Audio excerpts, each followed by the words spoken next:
150 years ago, it's a lot of people living in here for farming much cocoa beans. But now it's all rainforest, like a jungle, and we find the cocoa beans here. We open up.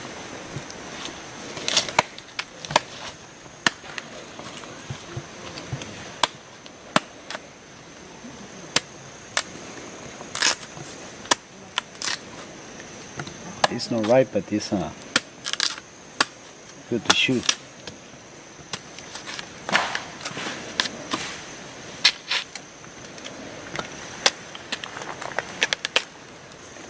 Want to try it? You got a knife, maybe? Yeah.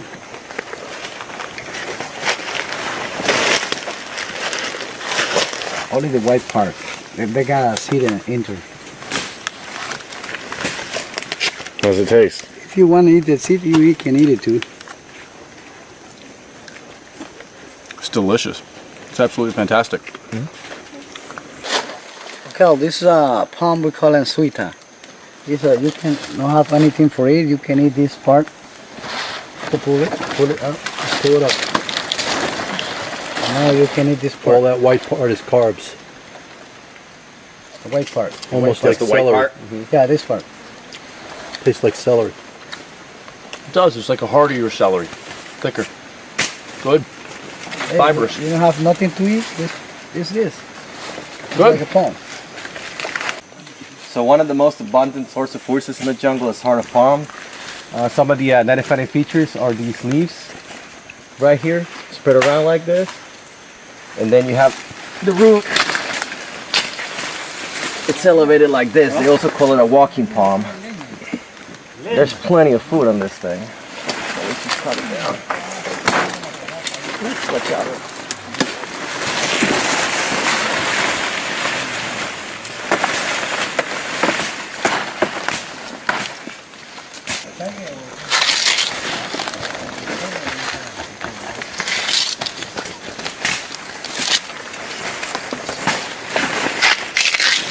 This stuff is like candy. Love it. You love it? Love it.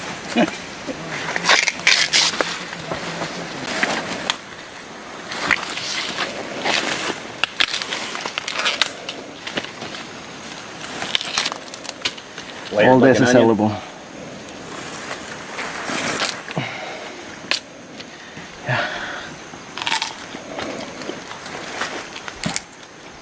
Tender and chewy. Have some. Getting a lot of carbs when you eat this heart of palm. And as I mentioned before, extremely abundant here in the jungle. As long as you know how to identify it, you have a lot of food for a long time. Hey guys, Cyrus here with Sigma 3, and I wanted to get with you guys real quick and talk to you about our morning fishing trip. We woke up just before the sun came up, and we went out on boats and actually caught about 3 different types of local fish. What we have here is the machaca, which is known to the locals as an aphrodisiac. This fish is very similar to the piranha, which is found in the Amazon area, but here this is what they consider their piranha. It has huge teeth. In fact, it actually destroyed our treble hooks. We had to rehook our Rapala fishing lures. What we got here is a bluegill. A lot of you guys back in the States are familiar with that fish. I don't have to go into too much detail there. It's a beautiful fish. They're a lot bigger here than they are back in the States. What we got here, right here, is a what's called a tiger bass. I'm not real familiar with these back in the States, but this is my first experience with them, and I'm really looking forward to tasting them and seeing what they're like. I hear that they're a white fish and they're really bony, but at the end of the day, they're really a really good source of food. So, also what we got here is this one right here is the rainbow bass. And the rainbow bass is a very common fish here, and it's one of the favorites of the indigenous tribes here, known as the Rama people. So we got all together between, say, 4 guys, 2 boats. We got about 10 fish this morning, and that was in maybe a 2-hour time frame. So you just see the abundance here in this jungle. You can't go too far without finding a food source, a water source, and a good place for shelter. One thing that we have encountered is the fact that when you've set up your shelter and your camp area and you got everything kind of going and everything's running smooth, you start putting out good dishes and stuff like that for the guys here at camp, you're going to run into these army ants, and they're prolific, guys. I mean, you look at the ground and it's moving.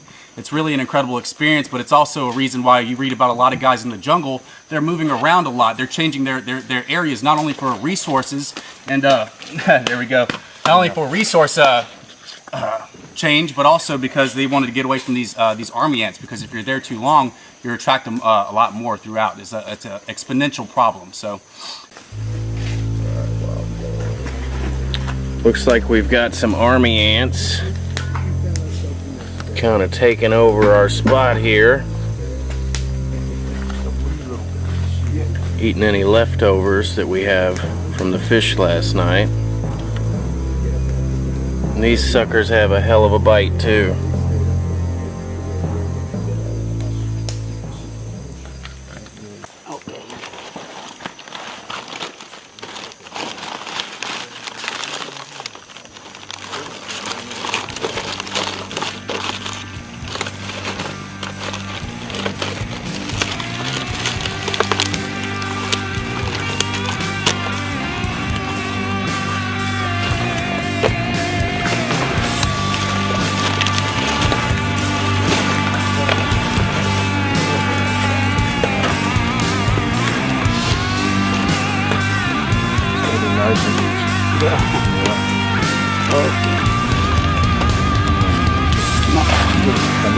you're stepping right on, bro. Yeah.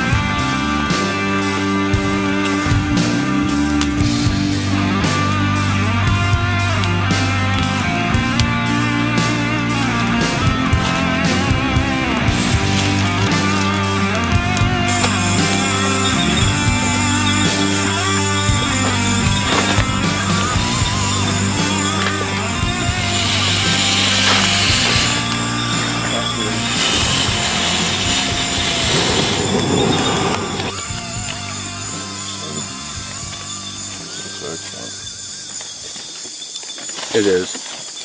It's absolutely delicious. Oh wow! That's some of the best bass I've ever had in my life. I don't even like bass back Yeah, me home. neither. There's no fantastic whatsoever. All right. That's ridiculous. Look how thick that fat layer is on that, man. Oh man, that's good. It's good. Very good. We haven't even been here 5 hours and we've already got food, shelter, water, fire. So this is our rainbow bass. Yeah, that is rainbow bass. Sliced up, cooked on the grill, descaled it, got the fat layer on it. Real thick fat layer for a bass. Probably one of the thickest I've ever seen. And you know, anytime in survival when you're cooking fish, you know, fat is like an absolute essential.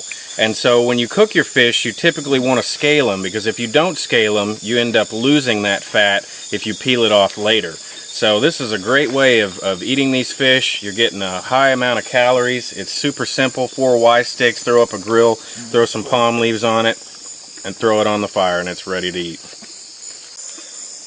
Somebody hold the light. I got it. So right now what we're doing is we went and harvested a 10-foot long pole, and now we're skinning it so that we can go ahead and fabricate a crocodile noose. And this is a method used by many primitive cultures around the world, and it happens to be one of our favorite methods for capturing animals that could potentially put you in danger when you're stranded out in the bush and you don't have access to immediate medical facilities. So what we'll do is we'll get this fashioned up, and then we'll get back to you and show you what it looks like in the end result. Thanks. Rich that guy perfectly. Now, what Cyrus is doing here is he's taken the pole and thinned it on both sides so that we can take a multi-tool awl and just drill through it. Now, if we didn't have a multi-tool awl, then we could drill through it with a piece of hardwood. You could take a piece of flint. You could use primitive cordage, that kind of stuff. But we have some basic EDC equipment we're going to use to make life a little bit better out here in the bush.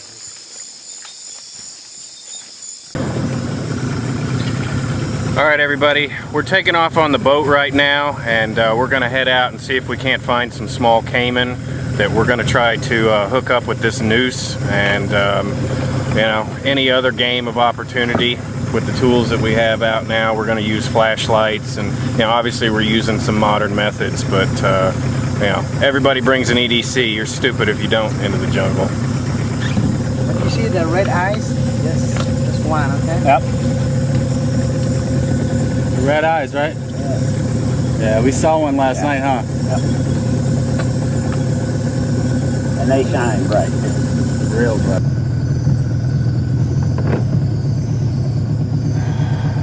Come on, baby. Come on.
So our Rama guide told us basically it's a full moon out tonight, and a lot of the times the caiman aren't as active during full moon type settings. So we kind of got skunked tonight. We only saw one.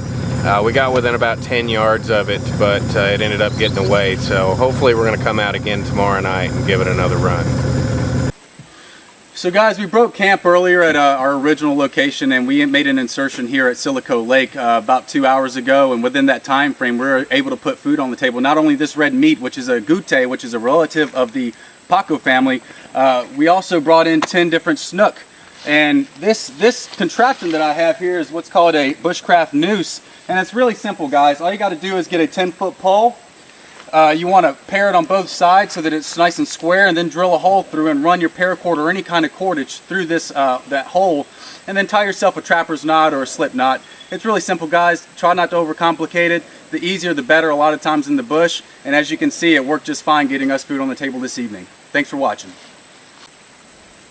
On top of the agouti, guys, we also caught 10 of these snook, and just look how large these lunkers are. We're actually going to go ahead and process these up and get them on the grill as soon as possible.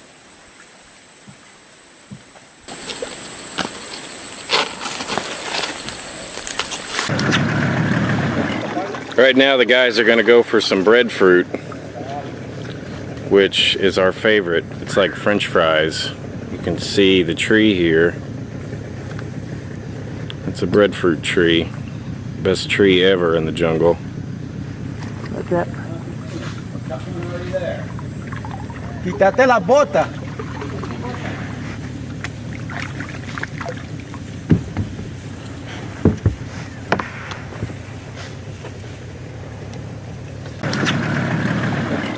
Right now the guys are going to go for some breadfruit, which is our favorite. It's like French fries. You can see the tree here. It's a breadfruit tree. Best tree ever in the jungle.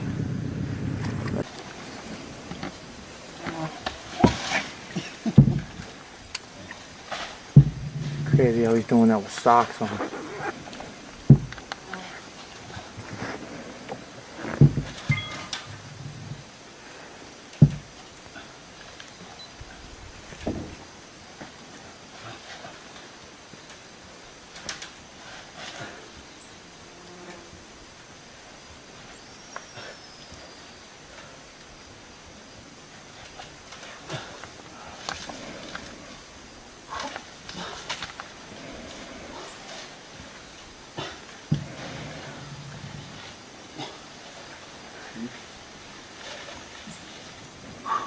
Come on, Rito, you can do it.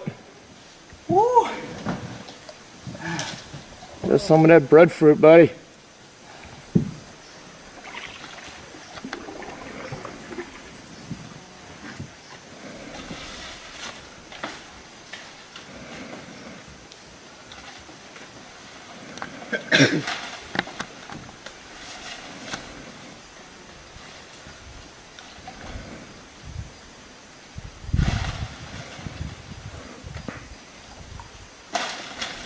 I hope it floats.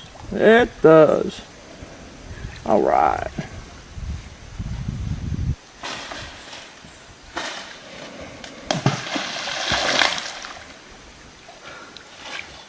He's gonna bonk you right on the head, you know that. I'm waiting for it at any time. Get them all. You get them all? Yeah, get them all.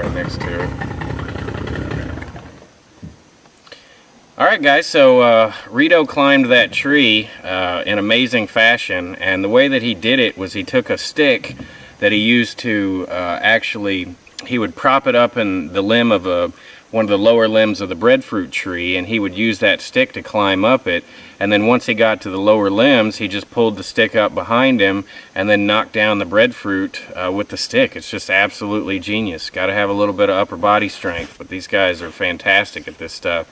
And this stuff is like addictive. I mean, it's seriously like French fries in a tree if you've got a little bit of grease. And there's plenty of hogs. There's, you know, other ways that you could procure grease, but they can be baked. They can be cooked in a whole bunch of different ways. And I'm seriously, like, I've been living on this. This is fantastic. So I'm super happy that Rito climbed that and grabbed it and showed us how it was done. Okay guys, so what I have here right now is called breadfruit. It's a very common fruit in the jungle. What the Ramas do with it is that they chop it up like this and they fry it. But we're going to do only half of it. The other half we're going to save for tonight, and we're going to do some fish, so the old Rama way, with breadfruit and some coconut.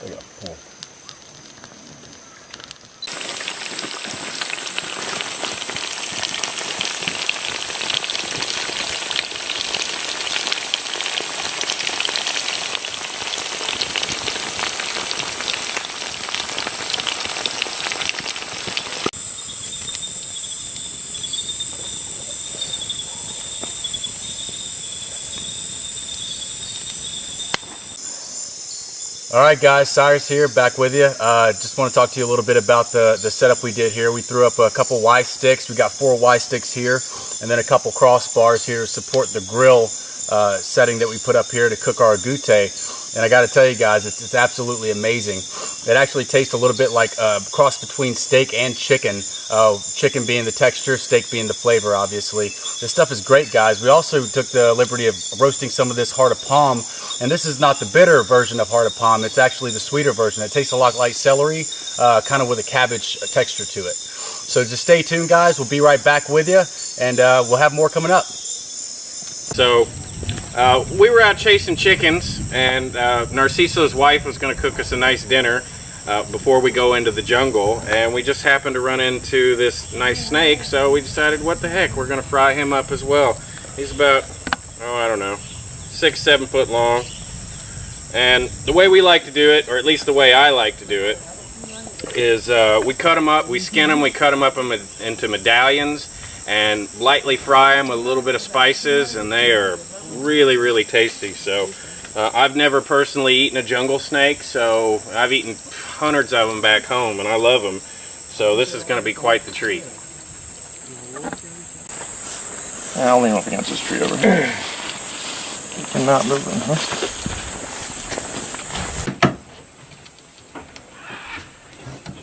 It's tough.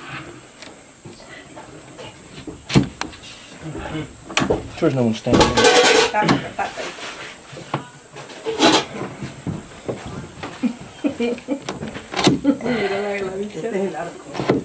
A little smaller on the next one. This is Brian. He's one of our level 1 instructors coming down here to Nicaragua with us. Get some new experiences.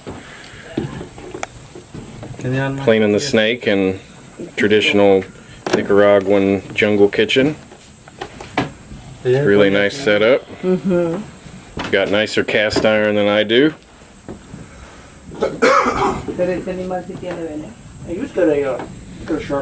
This is the chicken we're having for dinner, free range. Take that. Try whacking.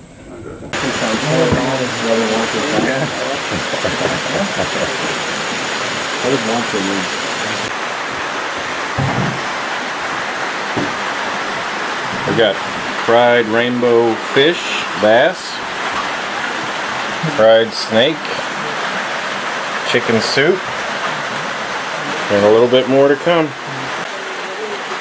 The boys and I are having a fantastic dinner here at Narciso's house. We've had fried fish, we've had fried snake, chicken soup, killed the chicken, right out there, free range.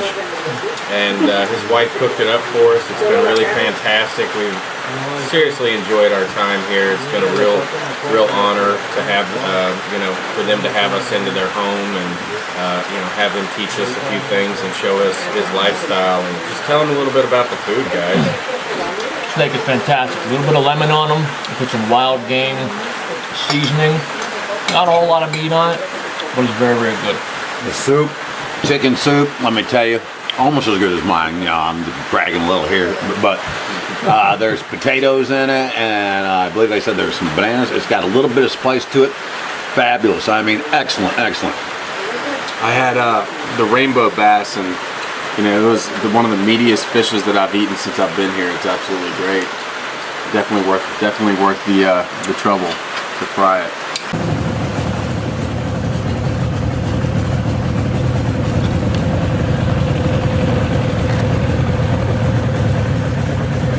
Say cheese.